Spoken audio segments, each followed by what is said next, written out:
Meeting in an exclusive interview is the Armenian Foreign Minister, Zohrab Mnatsakanyan. Welcome to the program.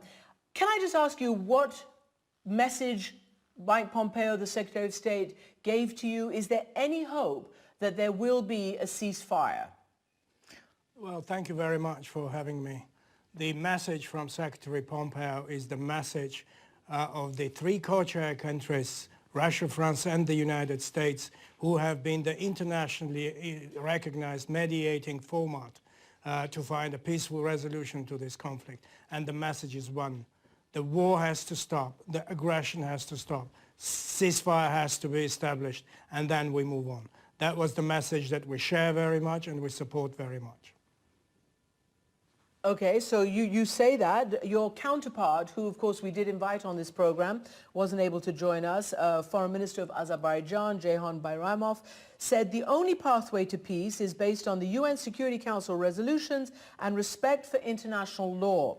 The illegal Armenian occupation must end and Azerbaijan's territorial integrity restored. Are you prepared to make that concession? We are not talking about concessions. We're talking about establishing ceasefire now and returning to the peace process.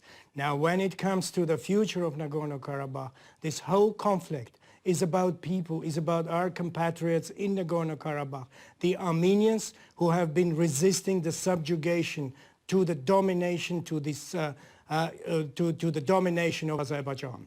This has been the whole story. It is all about our people who are pounded with bombs and rockets and missiles. Now, the existential physical security of our compatriots has been the core of this problem, has been the core of the issue. And what we have been insisting upon is that we find a peaceful resolution to this conflict in which the security of our compatriots finds its expression, and that the status of Nagorno-Karabakh, the right to self-determination of our compatriots, is a very basic principle recognized by the international community. And that has to be delivered now. Our people in Nagorno-Karabakh will live in freedom, in dignity, in safety and in security. That's the core issue of this conflict. It's about people, it's not the conflict, it's the real lives of people. As we are talking, when we were here in Washington, when we were trying to further reinforce the message of ceasefire, the message of going back to the peaceful resolution, I have been receiving now messages when coming out of the meetings, messages from Armenia, from Nagorno-Karabakh, that the civilian settlements, the towns of Stepanakert, Hadrut, Martini, have again been the target of heavy shelling, missile shelling by the Azerbaijani forces. The civilians are dying. The humanitarian situation is very dire. And, this is not going to happen. I get it.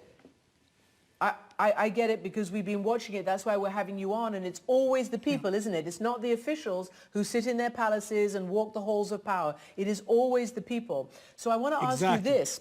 You've just called Nagorno-Karabakh ethnically belonging to your people there, but the United Nations calls Armenians an occupation force. Look, in 1993, there were Security Council resolutions demanding the immediate withdrawal of those occupying forces, as they said. In 2008, the UN General Assembly adopted a resolution on the issue in which it called for exactly the same thing, and the 2008 General Assembly reaffirmed Azerbaijan's territorial integrity.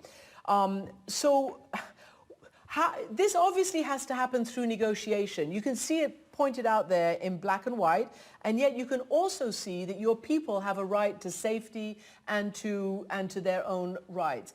Is there any way because you're very firm about what you're saying, is there any way that you and the Azerbaijanis can get together and resolve this? Because all the ceasefires that have been put in so far have just collapsed after a day or so. Right. Now, excellent point you're making. As we're going back to 93, then there is an important point to make about that.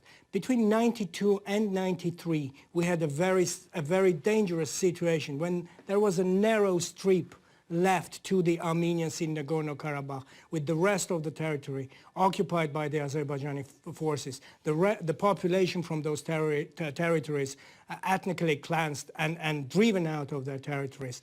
The subsequent developments have been such that the Armenians were capable in Nagorno-Karabakh to defend themselves, very, very resolute to defend their lives. And they have created a security belt, which today has been basically, a demonstration that unless there was a security belt, the Nagorno-Karabakh population might have been again facing this ethnic cleansing as it has always been, looming over them. We are negotiating in good faith to find the way in which the right to self-determination of our compatriots in Nagorno-Karabakh will find its manifestation, its resolution. That's our commitment, and we will continue to work towards achieving this objective. Okay, so that's your commitment. You're telling us now in full international platform and full platform across the United States.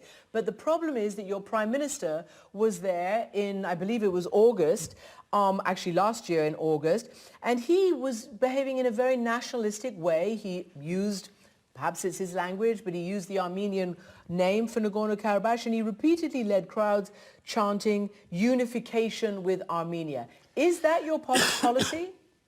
Well, look, again, this is a twist we have been addressing and dealing with over the past year. A twist and a deceptive way of turning the words on their head. The Prime Minister has been talking about the role of Armenia in guaranteeing the security of our compatriots in Nagorno-Karabakh. There is no other force in this world who can do or who has been doing that. And the Prime Minister has been talking about the way in which Armenia is developing, Armenia is reforming, and he was reaffirming that Armenia will not be indifferent to the fate of its compatriots in Nagorno-Karabakh. The Prime Minister has been talking about the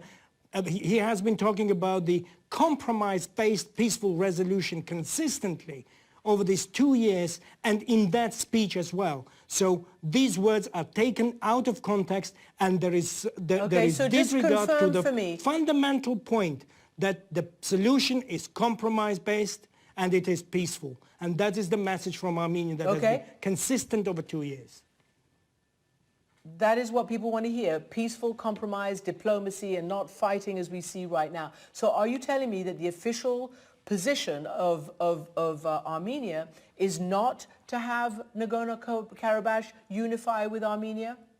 We are saying that the right to self-determination of the people of Nagorno-Karabakh, in which their free expression without limitations will be achieved. Now, today's situation shows that there is no way for subjugation. There is no way for domination. There is no way that we will have the risk of ethnic cleansing of our compatriots again looming over them. That the people will decide their fate and they will decide for their independence, and that has to be respected. That's the way to solve it. So far as the compromise is confirmed, we have to be very clear.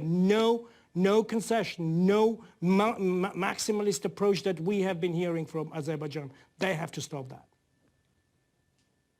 Foreign Minister, thank you very much for joining us. Thank you very much. I had hoped to have the Azerbaijani Foreign Minister as well. He wasn't able to join us today.